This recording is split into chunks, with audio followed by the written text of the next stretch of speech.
So one big study that I've found in the literature was by Bijami and his team, and they report pros and cons of using peer feedback.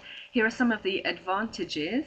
So it's formative, can be used to inform future writing.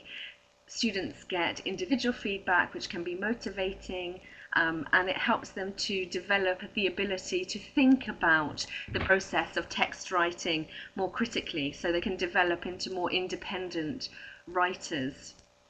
I want to add here as well that it can save teachers time, I think, because then by the time we as teachers receive the texts to mark, if they've already gone through peer review or peer feedback process, then maybe some of the major issues will already have been tackled, and so we'll have, in that sense, less work to do in correcting those problems.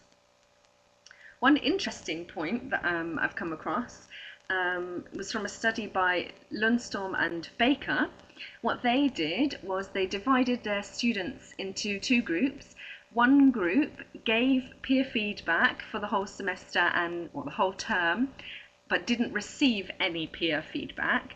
And the other group received peer feedback but didn't give any for a whole term. And then measuring the improvements in students' individual writing, they found that those who'd been in the giving group had improved more, and they suggest the explanation that it's really this development of the skill of being able to critically analyse a text as it's going through the writing process that leads to more improvement in the student's own writing. Now, one disadvantage that has been mentioned down here in the chat box is that students are not always really open to peer feedback. There's quite a low receptivity. Maybe they don't trust their peers' judgment. Maybe they'd really like their feedback to come from the expert teacher. And this can sometimes lead to some students even refusing to participate in peer feedback activities. So what I looked at were ways of avoiding this, ways of helping students to understand how useful peer feedback could be. And there are a couple of things I came across.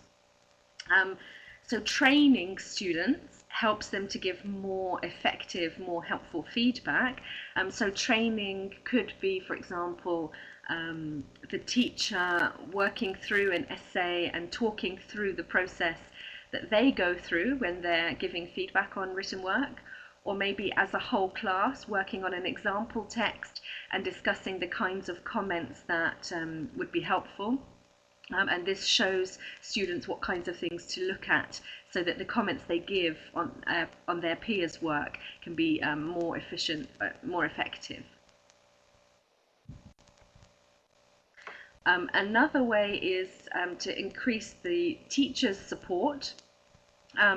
So, for example, in this one study I read about, the students gave their peer review. They were doing it in class during the lesson time, and the teacher went around and read the comments that they were giving, and then the teacher gave a tick or gave some kind of sign that they agreed that this feedback was the kind of feedback they would also give, looking at the right kind of points and giving the right kind of suggestions.